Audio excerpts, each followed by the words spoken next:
L'ONG Mediterranean Saving Humans chiede che vengano cancellati i vincoli dell'accordo di Dublino, e cioè che ai migranti che arrivano in Italia sia data la possibilità della libera circolazione legale in tutti i paesi europei, senza dover attendere, come invece prevedono le normative vigenti, nei paesi di primo sbarco che venga valutata la domanda di protezione internazionale, in quanto, spiega il capo missione veneziano Beppe Caccia, passano mesi, in alcuni casi anche anni, prima di avere una risposta. Il decreto che dichiara lo stato di emergenza di fronte all'arrivo di migranti in Italia non è la soluzione.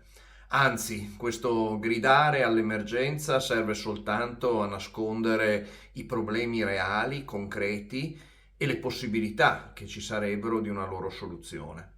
Intanto a monte, se si prevedessero canali legali e sicuri di ingresso in Italia e in Europa, sarebbe drasticamente ridotto il numero delle persone costrette a rischiare la vita in mare. Per Caccia ci vuole una rete di accoglienza diversa e diffusa. È tempo di rilanciare un sistema ordinario di accoglienza delle persone, un'accoglienza dignitosa, diffusa, con il coinvolgimento di tutti i comuni e degli enti del terzo settore.